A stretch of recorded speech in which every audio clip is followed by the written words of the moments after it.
how's it going, everybody? Welcome to another video. Gonna be chatting about some stock market stuff. I got some topics for today's video actually, but I want to first go over the portfolio really briefly. So we have some big things actually came up. I want to show over here really quick my portfolio.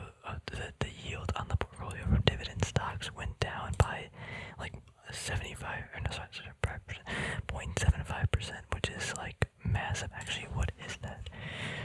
If we take that, actually, I guess we'll do that minus this divided by, why is it doing that? Divided by that, and I forgot the brackets, so we're just trying to figure out how much my dividend portfolio decreased. 16% yield. So what happened? Intel cut their dividend, so I'm getting 1.19 now from that, and it was like 3.5, almost 4% yield. So yeah, kind of sad, but that's gonna be one topic for today's video: is Intel cutting the dividend and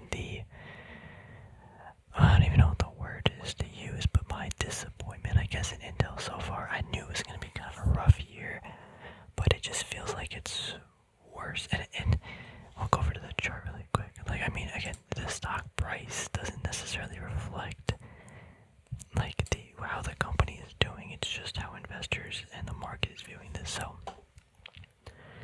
we could definitely both be wrong, but the thing that I'm getting at here is they were very, very adamant about, not decreasing the dividend. Actually, so that's the thing too, someone brought it up. Intel never said that they were gonna decrease the dividend. They said they were gonna have a competitive dividend. And if we look at other stocks in the semiconductor space, like Nvidia, they're paying such a small percentage. But actually, okay, we'll just do it out. Let's see, like 16 cents. Actually, I guess it's more appropriate to judge by their free cash flow, but competitive dividend in the semiconductor space is completely different than a competitive dividend with the overall market. A 12-cent dividend for Intel, or sorry, for the semiconductor space is kind of good actually. So it's deceptive, I think, the more I think about this, but I think I understand, what they meant.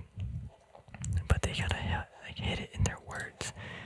But I mean, they're consistently missing some deadlines too and stuff. I don't know, but anyway, I'm in it because I think the rest of this decade, we'll see what happens. I never said I'm gonna hold the whole decade, but I do want to hold out to at least 2024, 2025, just to kind of get a better sense of, are they actually doing what they plan on doing? And so far, I'm not gonna say yes, but I'm not gonna say no either. I'm definitely 50-50. I think I'm at a lot worse state of mind with this company than what I originally thought. And we would at this time, I thought we'd be a little bit better, but I don't know. Just some thoughts about Intel, but yeah, they did decrease their dividend substantially, and again, I'm kind of for and not for this because now they're gonna be able to raise some more money to put towards capital expenditures and not making sure they're not doing dumb stuff. But at the same time, I did like that dividend. But anyway, 3M. I want to talk about too. What about 3? Oh yeah. This is as of today, March 2nd. So this video is gonna go out tomorrow. But 3M stock surges after company says DoD data shows 90% earplug. Plaintiffs had normal hearing. Interesting though today, if we go to the price action, sorry, this is gonna be tomorrow, but the price action actually dropped a lot of volume though today. A good buying wick though, still continually selling some shares. It's like 3% of the portfolio. I still wouldn't mind selling more. So yeah, I don't care about this position, this company right now, so those are some big things that kind of happened, I guess, this past week or two. last week I made the video on it, or I made a video talking about Intel's dividend, how high it was, and now I kind of feel dumb because like I just released that video and then they end up cutting it. So, but anyway, we'll go through some price action because I haven't actually looked at the market in a while. Foot Locker's up pretty good. Let's look at some big time frames. These are weekly candles, 5 years. I think it'll get to this line. It's like $57. I think maybe we got 25% more room up. I think it's a little bit greedy, maybe. Yeah, look at this. We're up like 100. No, we're up like 80 something percent. I think we maybe have a pullback. Like this price action makes me want to think that it's not like that. This move is kind of over, but at the same time, I think if it touches there, I'm pretty much out. But I think I'll just be hanging on till then. I know we're just up so much. What are we at up now? That's actually not that much. I thought it was a lot higher, but still some good moves. I think adding Google to the other portfolio, to the 100K simulated portfolio, I think that's gonna happen in the near future. But $90 on Google, that is, see, we're getting like higher lows too. I'm really hoping this breaks down to like here, but I don't know, it's already fallen quite a lot. And how's like Apple doing? I haven't looked at Apple in a while. I think it's still a lot more expensive than it should be. What's Amazon? MCN. Yeah, wow, we're back like almost. This is COVID, yep. Wow, that fell a lot. What are we down? Like 50%? Got cut in half since. Yeah, I think it's deserved though. I don't know about Amazon, I just don't like it. And Meta did fall off a cliff, but now it's kind of rebounding a little bit. Oh, it's set up like 100% now. It's up almost 100% from the lows. Interesting. I don't know. These companies are just interesting. I don't really like them that much, but Google I do like. Let's go back to daily time frames. Logitech, I wish I kind of sold it up here. Let's extend that to the right. Yeah, it just shot all the way up. I don't even remember why. And now it's kind of just fading back. I could have at least cashed in some of the gains, but Pan American Silver, I don't want these gold miners anymore. What's gold and silver actually doing? This is crude. This is gold. We looked at this last week, so I don't think too much has happened yet. BJ's up a little bit. Sorry, I'm getting all over the place. Ruger. Oh, they had earnings. I completely missed that. Got the dividend coming up. I'm kind of hoping this falls down to this trend line. It's so hard to value these things because it's just. How do you value this? Because of the uncertainty going in the future with the market and, laws and stuff, but. Oh, I was at the right time. Do a snap on. I still need snap on the fall. We got that dividend. Nice. I want to add this to the 100K portfolio too, but we need to see some lower prices. Some Smith & Wesson's gonna just. Yeah, Verizon's fading, man. Holding this is hard. I haven't really done too much reading on that. Walgreens, actually, this is another talking point of today's video. They sold, let's see if there's like a news article here. Yep, they sold 15 million shares of this one company. They had $30 per share. So the proceeds of Walgreens will be used primarily for debt repayment and continued support of the company's strategic priorities. I mean, that's a very fancy way of saying they probably had to sell this to pay off some of their debts because things are pretty bad. I mean, that's one interpretation of it, but I don't know.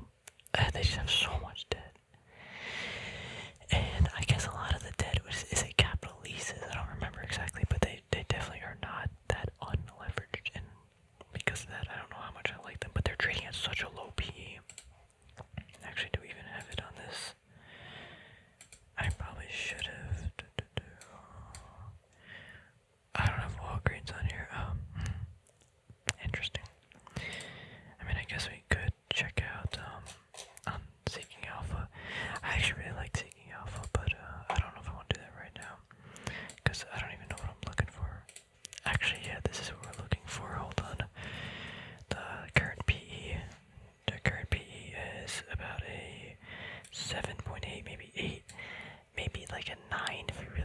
say that, and this is trailing 12, or their forward PE dividend yield right now is a 5.5%, about short, almost 4.5%. Shares are short. I don't know. It's cheap, but it's like, I thought it was cheap up here. It keeps getting cheaper and it's fading. What's it look like on the 3 or 5 year? Like if they go back down, this is like 2008, 2010. Like they're almost, this is like the low of 2010 or 2008. Like if they get back down to there, that's, I don't know, just kind of interesting. Again, a stock, a company can be pretty bad and have no growth, but this is already pretty cheap. It can get cheaper, but eventually I think it might be a good value again, but there's just other better things to buy right now, and Exxon is kind of just trucking along though, so I guess nothing really to talk about here. It's got to pull back eventually. I mean, it doesn't have to because, yeah, it doesn't have to, but it probably should. They're just making so much money. What's Exxon's forward PE? It's a 10. That's crazy. Forward PE over 10. Crazy. Corsair. Let's look at some other random stuff. Oh, it's kind of, yeah, this is what I thought. It's kind of breaking out of this, but it's, I don't know. There is that pop-up from earnings out of there, so you could maybe call it, I don't know. I'm kind of eyeing up, oh, Hanes brand, yeah. This was tempting to do a trade, but I don't need that risk right now. Yeah, this is like the all-time low. Hanes brand's at the all-time low. Crazy. I mean, that's a big run-up. It's tempting because, like, if they could come back out of this, but it's risky because they're just making like no money. They have so much debt. They have like $5 billion in debt. They're making, what is it, like 200 to 400 like million free cash flow each year. And recently they're not making money at all. A little risky. I should have bought JP Morgan back. My buy price was $100 for JP Morgan, so it didn't quite hit it. So MPW did fall like right up back off a cliff. Medical Property Trust. They are paying their 29-cent dividend. Oh, it's so tempting, but it's risky. What is this right now? If you get it for, I guess we'll go back to Seeking Alpha. MPW.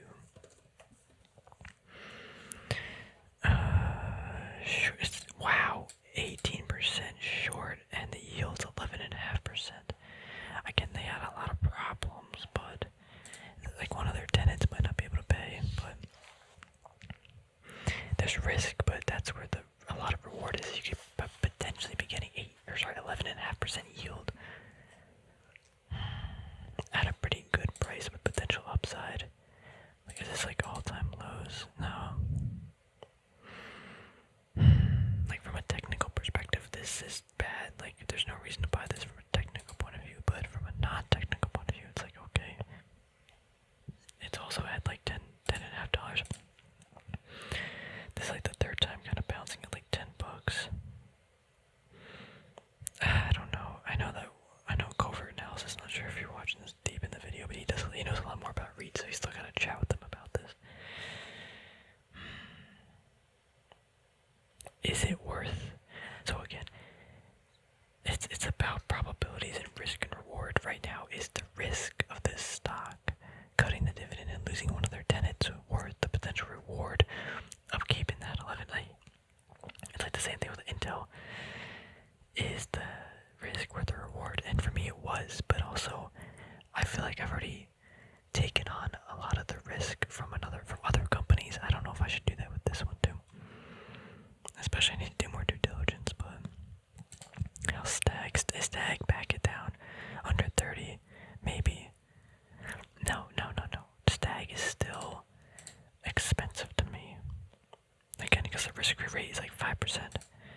Stag's yielding, I think it's like 3.5 or something, maybe 4%.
like it's good. I mean, people got so hasty with the price. I'm actually kind of curious. Yeah, it shot up after market, and then just kind of sold off. What is that move? That's like 4% off what it opened at. Why was space working? Moving Virgin Galactic contract to launch commercial space service. Cute. Again, it's a cool business, but I feel like this company would do a lot better if it wasn't public. That's just my 2 seconds of thought. Big Lots. Wait, Take Two. Why is Take Two up like 6% today? What happened today? Let's see. Biden says CEOs like Norfolk so they need to be able to count on more immediate time. Okay. The U.S. has not seen the China provided Russia, lethal aid to Russia. A drop in the market this year. Some dude, data policy rate should go above. Here we go. 4 o'clock today, Fed says if data stays hot, policy rate should go above 5.1 to 5.4%. I feel like that's bad for the market. But this is at 4 o'clock though, so market was still open. Fed says that we have not made as much progress on inflation we thought, so to me that indicate, at least from what they're saying, that they're going to raise the rates even more. Used to announce 400 million to Ukraine, 400 million more to Ukraine. Job market remains strong. Layoffs aren't fully reflected in official data, and the Fed doesn't like it. Let's see. I mean, so what was going on? Actually, this will give us a better indication. Yeah, throughout the whole day. So let's go to the news at like earlier in the day. Okay, like midday. Use approves potential Taiwan sale arms worth like Wells Fargo expects Fed to cut rates in 2023. Sees terminal rates at 5.25 to 5.5. I mean, everything that I've read so far from today, non-farm payroll productivity, Q4 3.4% versus 1.6. I guess maybe that's it. Why would it go up? But I mean, everything I've seen, it just indicates that the longer term, the bond market's going to be the place where money's going to be going. And if the market's still going to be popping up, I'm going to want to liquidate some of this stuff. And I don't know. What are you guys doing? You buying stocks or bonds, or are you just hoarding cash? I'm kind of doing cash and bonds, so we'll see what happens. But there's definitely some good opportunities in the market. I think a lot of other stuff could fall, though, a lot more. But we'll see what actually happens. But thanks for watching. Stay tuned for some more videos.